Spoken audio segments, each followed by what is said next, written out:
you think the Biafran groups have a laid out plan, a strategy? Yes, there is a clear-cut plan. Can you let but us then know you wouldn't get them from a distance. Okay. You understand? Because the Igbo is going to be a sovereign state of Biafra, a situation where there's going to be confederation, where the states in Biafra country manage their resources and pay little to the center. So there are a whole lot that is clearly mapped out already, but you can't get to know all that from a distance. Like we were talking about hate speeches, most of these things are just allegations that you cannot even verify, because there were so many things that people talked about. But we go as far as investigating it and finding out that some of these things were just created to run Nnamdi Kanu down. Do you understand? Because every other measures put in place to stop him has failed. So they are looking for every means possible to stop him. But I think my sincere, opinion here is for all and sundry to support Biafra. You were talking about the self-determination, not in the 99 Constitution and all that. The restructuring also, I want to ask you, Mr. Ban, is restructuring also in the Constitution that people are clamoring for? Is it there? Somebody, do you want to answer that? Yeah, of course, I can answer it. Of course, what is the issue of very structured?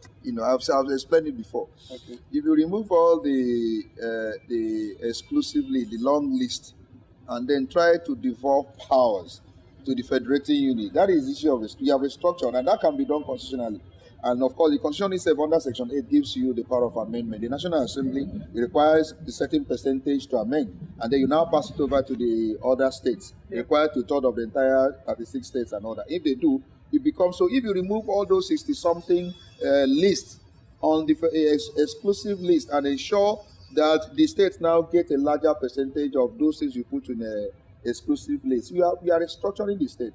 A situation where issue of power, who generates, who transmits, and all that. Whereas the state can determine the needs, its energy needs, and generate, and distribute, and transmit. But why must I generate and then transmit that power to one particular portal, that belongs to the federal, and they don't have even the capacity to even store and really distribute. And it's causing problem in the entire, scenario. And that's why we're having problem with the issue of power. Whether it doesn't require rocket science to solve that issue. Even small Ghana has solved their energy problem. So what I'm saying is that the way we're running the federating union, the federation is not proper. If you remove all those things, that's the restructuring we're talking about. I don't even understand what people talk about. It's not secession. Restructuring is making sure you remove all those powers you have vested on the federal and make sure that you give more powers to the federating unit. Yeah. Let them control some of the things that the federal is controlling. That has become a large bureaucracy that is making the country to be ineffective. There is lack of efficiency in the entire system because of the way we are running our bureaucracy. And I tell you that if the states have most of those things that the federal is doing, yes, and they are controlling some of their, you won't see any person agitating. People will go back and hold their leaders accountable. I'm also saying that we are even playing, ostrich as even followers. Our governors are not doing well, and we are not seeing our people holding them responsible. Our local government chairmen are not doing well. We're not seeing them being held responsible by the people. We only want to hold federal. Let me hold you on that for that. Let me ask you, if we have true federalism, like he's talking about, do you still want Biafra state? You see, if you listen to Dr. Ulisa Bakova, last time he spoke on this issue of restructuring, he asked us not to mind them. He asked us not to take them seriously, because he said this is a strategy by the elites to grab power for 2019. And you look at the petroleum industrial bill that has just been passed. And that thing has stayed there. And for them to pass it, it was now that every state, every community that has oil depot has become an oil producing state. For that bill to be passed, it is that every community that oil pipeline passes through is also an oil producing state. It has to favor the North for anything to happen. The restructuring you are talking about, you'll be surprised that you'll be disappointed. So that is why we are not looking at them. Do you understand? It's not going to favor anybody. You don't want restructuring We don't want restructuring. The essence of that is that if you listen to them, even if we have the restructuring, you'll be crying that you have them. You have it. Like the PIB bill. It's an example. It was passed about 2 months ago. But look at what they now added to it for them to allow it to sell. All right, Sam, do you believe in true federalism? Do you think it's achievable in Nigeria? True federalism is very achievable if we are sincere and honest about it. Yeah. I won't stop talking about sincerity and honesty. I think the concern of our brother here is that there seems to be so much distrust. Nobody believes anymore that within the Nigerian project that they can get what they desire in terms of fairness, in terms of equity, and in terms of justice. Yeah. So how do we begin to reinvent Nigeria? How do we begin to reinvent ourselves? And that is where the issue of trust settles in. I want to take us back a little. Listening to Chief John Odigioyegun, who is the APC national chairman, tell us that, well, we are thinking restructuring, but we're not ready for it now. When will it be? That is his concern. That is why he thinks that it cannot work and that it will never work. And we have had others say the same thing. If you listen very carefully, most of the agitation, even now, not just about self-determination, but also for restructuring, is coming from the southern part of the country. Except for maybe one or two who are probably pursuing that agenda because they are in 2019, because they believe that the call for restructuring is populist.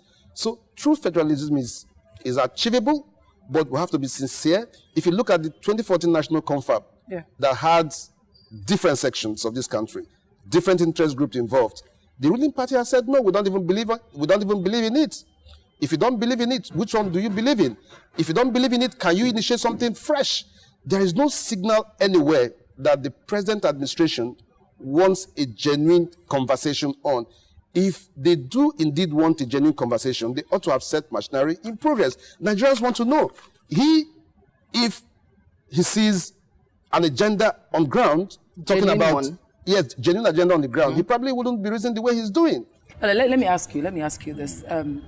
You've identified the problem of bad governance as one of the problems you're going to have. That's right. You've also said that if we have true federalism, things would work out.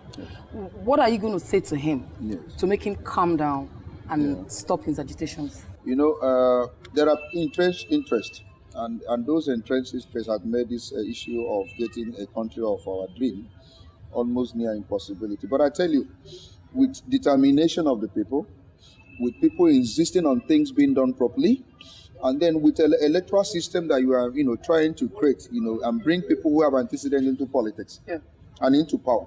And you have them all over the country, just like we have Lagos now, where a governor that has interests of the state is in power, and you see the level of development that is going on. You have them in the east and all that, they crop up. And then you now produce a president that takes the entire country as his constituency.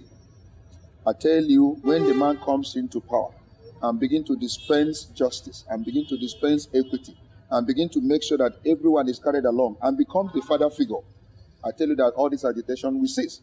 When he sees development all over the place. Because we are better off in a united country. We know, Igbos know. We know what our investments are outside our territory. We know what we have contributed to this nation. In fact, we are more patriotic than any ethnic group. Because we believe in going to inner recesses of any country and establish and begin to develop that environment.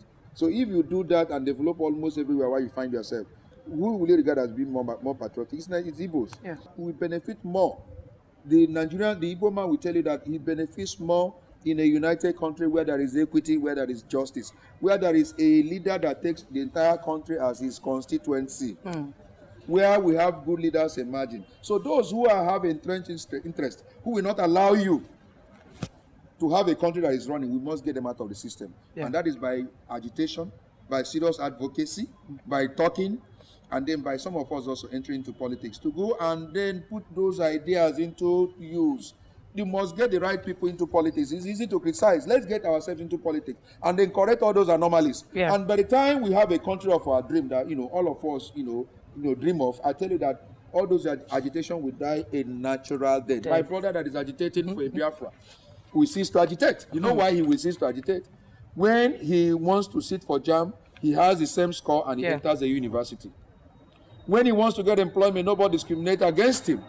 Let's all enter politics. Let him not be a critic. Let all of us who have idea. Let's enter Sam, politics. what do you have to say to him to pacify him? My advice would be that perception is very important in whatever you do, in whatever you want to push out there. There is a very strong perception that the agitation that is led by Nnamdi Kanu of IPOP is just too self-centered. It's about him. He suddenly has become a chief priest. His followers, if you permit me to call them that, refer to him as supreme leader. He's enjoying it, and he's carrying himself as such, and issuing decrees. And that doesn't show, in my view, that there is a very well articulated agenda that they want to pursue. So my advice to our brother would be that rather than invite us in, like he has confessed, that we can't see these things from a distance. We have to come close. I think that, I think and I believe that even from a distance, you could tell if this pursuit is really about an entire race that is largely perceived as very industrious, as very hardworking, as very enterprising. He has talked about building bridges. We need to build bridges. If you don't build bridges, you can't do this all alone. People have talked about Biafra, but there hasn't been real concern about what these boundaries will be. You're going to have neighbors. Are you talking to them? Do you share? Have you shared thoughts? Because I've listened to neighboring states. I'm not just listening to the ordinary people. I've listened to chieftains, leaders from these states saying, look, we're not going to be part of this. Our brothers in the Niger Delta who also feel very agitated are also saying, look, we're not going to be part of this. So you don't want to have a crisis. You want to be sure that you have a strategy that is very well defined. Okay? You also want to be sure that you are building these bridges that we're talking about. You could be shocked that if everybody buys into this, we might just go our separate ways in a very quiet manner. It is very possible. But I also believe, and I agree with him, that there is power when you are united. Yeah. Thank you very much. We're all agreeing. Are you agreeing with all of this? With everything put in place? True federalism, good governance? Are you going to want to remain in Nigeria? Now, I want to start by saying even the true federalism is not even in sight. In the next 100 years, we wouldn't have it. As in when you say true federalism, you wouldn't have it. So there's no point deceiving ourselves. I'm talking about building bridges. The leaders you are looking at are the political leaders. Even the restructuring, it has been the political leaders. And they just want to take over power for 2019. I tell you, the people that are involved, the ordinary people on the streets, knows what they want. Now, I'm talking about the governors. Even Governor Wike yet said it that they are not part of that. But that is not what the people, the governors, are saying. Look at Nyangoda and their Oyibo leaders, what they said. They said they are not in support of Biafra. But that has not changed anything. So because oftentimes we listen to these political leaders. Now, we're talking about 18th of November. We need to wait for 18th of November to come and see whether there's going to be compliance, as in 100% compliance to the directives of Nnamdi Kanu. Because we are tired of these guys. You know, that is where we judge who the leader is. Because oftentimes we listen to the governor, we listen to the senators, we say these people have spoken. But we know oftentimes they spoke for the benefit of their pockets. They spoke for their family and for their generation alone. But these people have been deceived for a while. And they are saying today, is enough. So building bridges, that has been, you need to see Nnamdi Kanu when he went to Port Harcourt, Igbocha. You need to see what happened. You need to see people on ground, the chiefs, the kings. And this is how it has been. So for talking about building bridges, that has been. And it was even the North that started dividing us. We were together before the war. It wasn't, we were together, everything was same before the war. It was after the war they started changing things. You now see Umu Odara, they now put Urumu Dara. You now see Umu Okoro, they now all right, put God, Aro, just carry to change things. Thank you very much. This is the much we can take on the show.